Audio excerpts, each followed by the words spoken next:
Hi guys, it's Samantha. Welcome back to my channel. Today we're going to be doing my May wrap up. Yes, my May wrap up.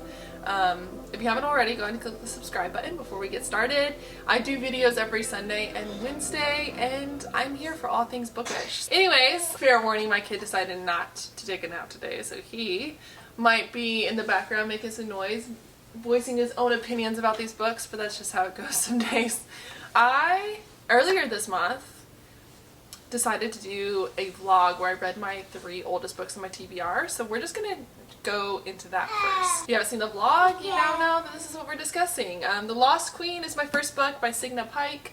This is a book set in 550 AD in Britannia after the Romans have left.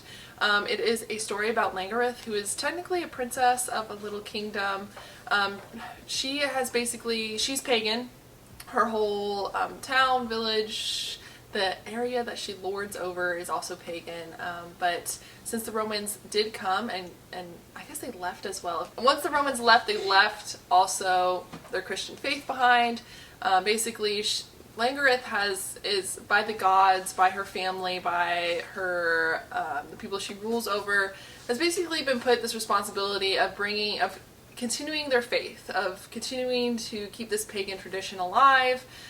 She's married off to a prince who is Christian, and it's basically just her struggle with her faith, her surroundings, like what's going on in her life, the movements that are happening, and that's basically where it is. It's interesting. I don't want to spoil it necessarily, but at the very end you find out that her twin brother, she has a twin brother, is an important part of King Arthur's story. And it's incredibly interesting. I enjoyed it. It was technically like a 2-star for me, only because it kind of drug along. The author did a lot of research, and you can tell that she did a lot of research. It kind of falls into that spectrum of too much. But anyways, this was interesting. Glad to have it off my TBR. It feels kind of good. It's like satisfying to have it finally off the shelf. I've been looking at it for too long. The next book, which was a 5-star read, is The Tiger's Daughter by, I cannot say the first name, but her last name is Riviera, or their last name is Riviera. I don't know specifically where this is set, but you definitely are getting like Chinese, Asian, Han sort of vibes. It's an ancient land, like it's a fantastical setting, but basically like this author is pulling from that culture, from Asian history, from like a Han sort of culture. Basically, this is a story about 2 women they're warrior women, so they live in a matriarchal society where it's prized to have strong warrior-like women, and they both are. One is a princess, and the other is her guard, technically, like it's a guard princess romance, basically. It's incredibly interesting. There's demons. Like I said, we have like a matriarchal society. They value horses, so you have a lot of horse riding, a lot of like those visuals. It's just absolutely gorgeous. I fell in love with this book. This is definitely a 5-star read, like I said before. It's written like a love letter, so you're getting like, the prose is absolutely gorgeous. You're getting a lot of just like beautiful writing. It's a love letter, so you like get all those good feels and stuff. You get the good feels, and then you also get like this dark side because they are fighting demons. And I don't want to spoil it. I'm not going to spoil it for you, but something obviously happens to one of the the main characters, and that is where you get like your plot. That's where the plot is driven from, is that they have to find a way to be together while one is struggling through something that is very difficult. And I really enjoyed this. I'm excited to read the second one. I'm so happy that I picked this up. It's been on my TBR for too long. This was a book that I should have picked up a lot sooner. Definitely a 5-star. The next book, I have lots of thoughts. You'll have to check out my vlogs. I'm going to try to keep it short and simple here because this is just a wrap up. But The Ruin of Kings, this is a 3-star book for me. Only because I appreciate what the author tried to do here. The author here is Jen Lyons. I appreciate what the author was trying to do here. So this is it's a fantastical setting. Again, it's a fantasy book. It's a nice chunky 600-page fantasy book. We're going back into like a medieval European fantasy setting with this book. There are different houses with all different magical abilities. They rule over the kingdom in different ways.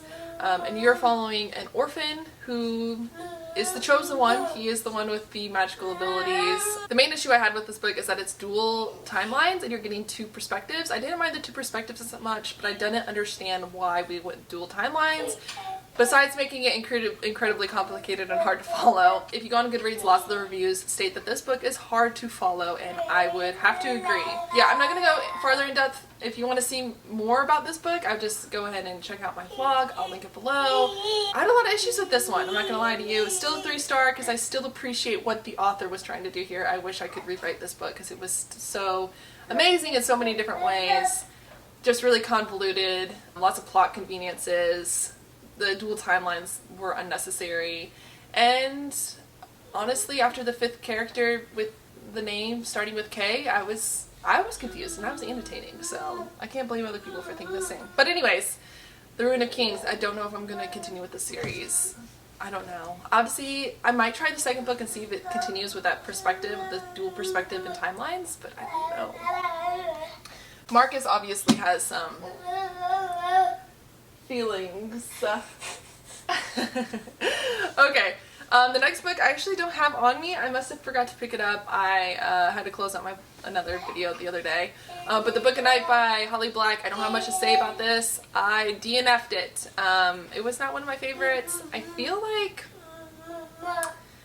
it had potential just like The Ruin of Kings, but it went around it the wrong way. The setting was very hard to understand. The magic system was very hard to understand. Did not understand the characters' motives, and it just kind of like just took me out of the story. Really just did not vibe with it. Was very disenchanted with the whole idea.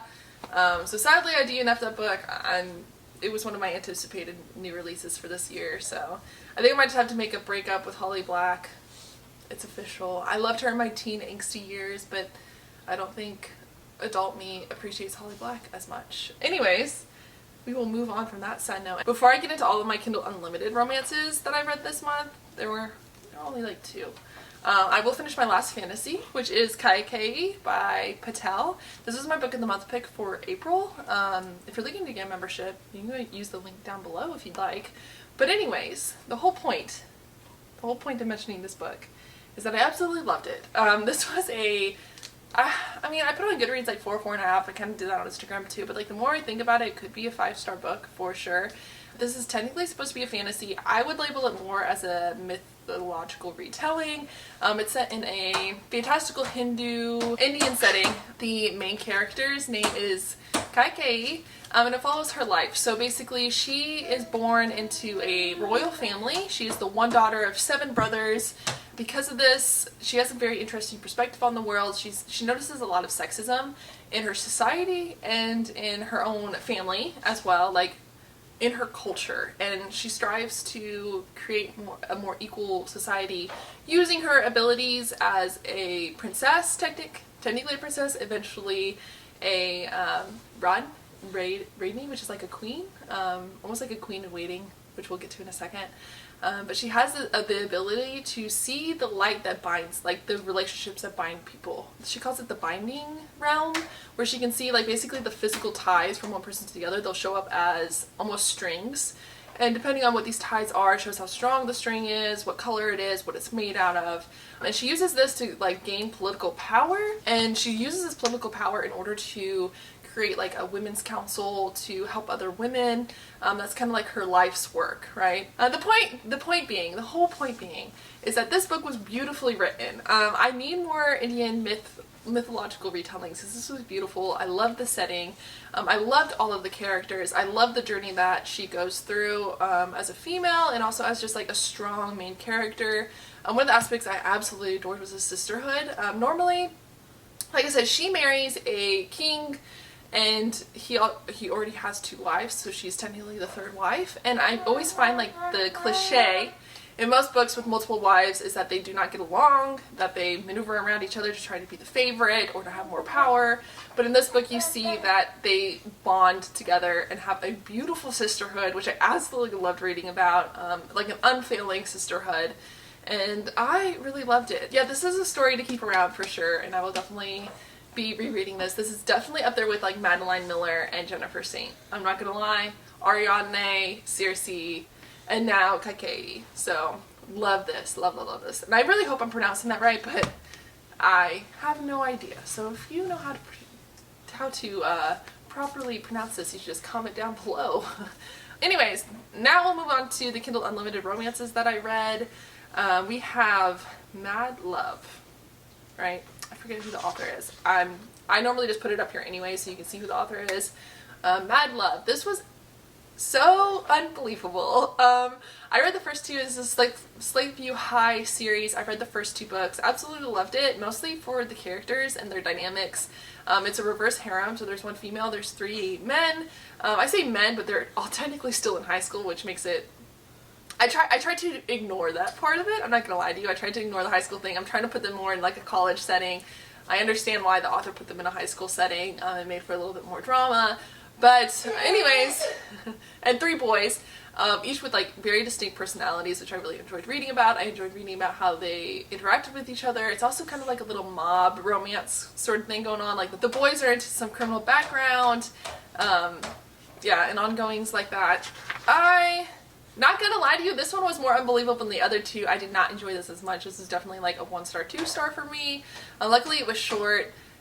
Horribly unbelievable. Like her father tries to marry her off at 8, like forcefully marry her off at 18, and it's like 12. It's set in nowadays. It's like 2020. Like you literally cannot do that. And there is if you read the book, if you've heard anything about the book, there is a scene in the nurse room, in the nurse's office during like a dance, which was highly unbelievable. Like very unbelievable. It took me way out of the story. It continued to take me out of the story with the believability of it, so definitely 1-star, 2-star. I like the first 2 books so much. Don't think I'd recommend the whole series though. I'm not gonna lie to you guys. It was pretty mundane. The next book that I read for Kindle Unlimited was the Fine Print. It is, what is it called? Dreamland Billionaires series. Apparently this is like really big, along with like the Anna Huang Twisted Love series, which I'm reading this month. But this is the first installment of the Dreamland Billionaires series. This is literally about like if Walt Disney had 3 grandkids and their romantic relationships. This one, the Walt Disney character dies and he sends out letters for his grandchildren and his son as like how they're going to receive their inheritance. And this first bachelor basically has to come up with a way to reinvigorate one of their amusement parks. And while he's there, he falls in love. He bumps into Miss Sunshine, and it's definitely like a grumpy sunshine sort of romance. It was very sweet. Actually, I think this one is a good one. This isn't a dark romance like Mad Love for sure. This is definitely more of like a sweet rom-com romance. So if that's something more that you're interested into, I would recommend it. Still a little bit on the unbelievable side. Less unbelievable than any of the dark romances I've read, for sure. Very much loved it. The smutty scenes were good. The whole gambit on this one was good. It was solid. It was a solid 3-star. Like that's where this romance is. Nothing great, nothing bad. I'm thinking about reading the second one only because they introduced the brothers in this one, and now I'm curious. I think I know where they're going with the other 2, so I kind of want to read in order to satisfy the curiosity. But anyways, so I mean, like, I got 2 5-star reads. I love how they're both like women empowerment, like women kick ass sort of stories. Like that's like a coincidence. Normally, I mean, this one, which is interesting as it was, The Lost Queen and Kai Kay were very close and similar. Both characters had like twins. Both characters, it was one of those books where there wasn't necessarily like a plot. It was more like following this person along in their life and seeing what they accomplish. She's trying to change the culture. She's trying to change a culture. It's just like 2 very different ways of going about it. And this one was a lot more like history based, and this one was a lot more like not necessarily history based. It is about a retelling, but it was just more. I hate to be that person, but it's just better written. Like it had more beautiful prose, more beautiful visuals. It was more dynamic than this book was. But anyways, my reading month wasn't too bad. Alright, I'm not going to complain. I'm excited for next month. If you haven't seen my TBR video, I can link that one down below as well. But I have gabbed enough. My son has been banging on his crib for the past like half of this video trying to get my attention. So I will see you guys later, but thank you for sticking around and listening to me ramble about books. Make sure you subscribe below before you click out. Subscribe button down below. If you're looking to support the channel or support me, all the links are down below. Buy yourself a book off Pingo Books. Buy me a book. But anyways, this is what we read this month. Plus 2 other ones. I'm excited. Hope you guys have a wonderful rest of your summer, and I will see you in the rest of June. Bye.